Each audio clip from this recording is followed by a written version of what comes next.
H. Si mon peuple m'écoutait. Le ton joyeux des premiers versets de ce cantique forme un contraste insensible avec les plaintes et les supplications du psaume précédent. Et pourtant un lien réel les rattache l'un à l'autre. Là Israël se plaint de ce que Dieu a abandonné sa vigne, ici nous entendons Dieu lui-même rappeler à son peuple qu'il s'est attiré ses malheurs par sa désobéissance et qu'il n'a qu'à marcher fidèlement dans sa voie, pour voir son bonheur durer à toujours. Le psaume 81 est un cantique de fête. Il se pourrait que, comme le 80, il eût été composé à l'occasion de la Pâque solennelle à laquelle Ézéchias convia les Israélites des 10 tribus, 2 Chroniques 30.1. La mention spéciale faite de Joseph, verset 6, les ménagements et le ton de compassion avec lesquels l'homme de Dieu s'adresse, au nom de l'Éternel, à ses auditeurs, versets 12 à 17, conviennent à cette situation, sans que l'on puisse pourtant rien affirmer de certain à cet égard. D'après la tradition juive, ce psaume était chanté habituellement à la nouvelle lune du mois de Tiskri, octobre, qui était pour Israël le nouvel Ahen de l'année civile et qui précédait de 15 jours la fête des Tabernacles. L'habitude s'était introduite, paraît-il, de sonner en ce jour la trompe ou trompette sacerdotale, dont parle notre verset 4 et dont la loi ne prescrivait l'usage que pour l'entrée dans l'année du jubilé, Lévitique 25.9. On a beaucoup discuté sur cette donnée, les uns la trouvant pleinement justifiée, les autres estimant que le contenu du psaume et spécialement le verset 6 témoigne en faveur de la fête de Pâques. Il se peut que, composé comme nous l'avons dit plus haut, pour cette Pâque à laquelle Ézéchias avait voulu donner un caractère exceptionnellement joyeux, en même temps que solennel, le psaume soit devenu dans la suite un cantique de commencement d'année. Il comprend 3 strophes. Invitation à célébrer une fête joyeuse, versets 2 à 6. Souvenir de la délivrance d'Égypte, des bienfaits, des recommandations et des promesses de Dieu, versets 7 à 11. Ce que serait Israël, s'il obéissait, versets 12 à 17. Verset 1. Sur Gittétit, voir psaume 8.1, note. Verset 2. Verset 2 à 6 appel à la fête.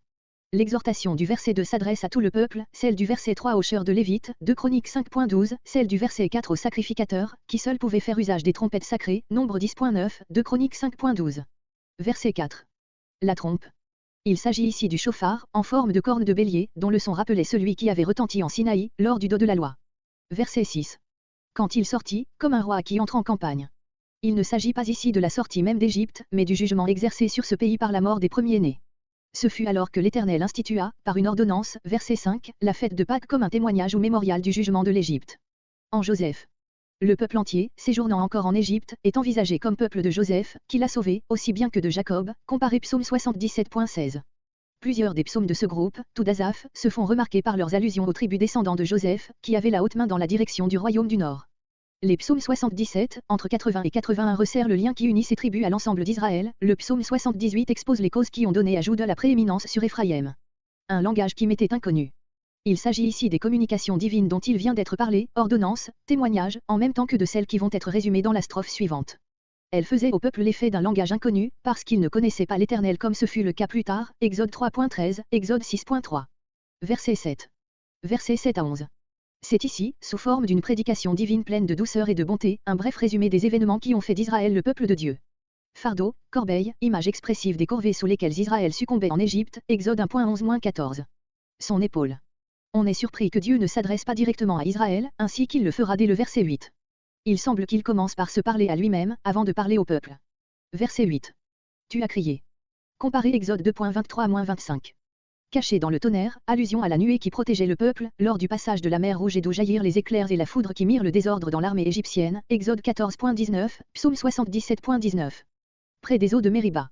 Cette délivrance, Exode 17.7, est seule rappelée, parmi toutes celles du désert, comme exemple des dispensations par lesquelles Dieu fit l'éducation de son peuple. Le jeu d'instruments éveille dans l'esprit des auditeurs les sentiments d'adoration que provoquent ces grandes œuvres de Dieu. Verset 9. Écoute. Ce verset et les suivants rappellent le dos de la loi. Mais le ton du commandement est remplacé ici par celui d'un appel et presque d'une supplication paternelle, jointe à une promesse miséricordieuse. Verset 10. Aucun autre Dieu, c'est le premier commandement, qui renferme en lui-même toute la loi, Exode 20.2-3. Verset 11. Ouvre ta bouche. Celui qui a déjà accompli de si grandes choses pour Israël est disposé à lui donner à l'avenir tout ce dont il a besoin pour le corps et pour l'âme, à la seule condition qu'il attende tout de lui et de nul autre. La révélation de la grâce divine inspire et domine ici la loi elle-même. Verset 12. Versets 12 à 17. Ce qu'Israël a été et ce qu'il pourrait être. L'infidélité d'Israël est rappelée clairement, mais brièvement. Le psalmiste, ou plutôt Dieu, dont il expose ici les pensées, se hâte de tourner son regard vers la prospérité qui serait celle de son peuple, s'il obéissait. Israël n'a point voulu de moi. Nous adoptons ici la traduction de Calvin. Le mot ava signifie vouloir, consentir, adopter les pensées et les désirs de quelqu'un. Verset 13. Je les ai abandonnés. Le châtiment d'Israël a été de pouvoir faire sa volonté propre. Comparez 2 Thessaloniciens 2.10-11. Verset 14. Oh. Si mon peuple. Maintenant encore, Dieu n'a point changé. Qu'Israël se tourne vers lui, les antiques promesses s'accompliront.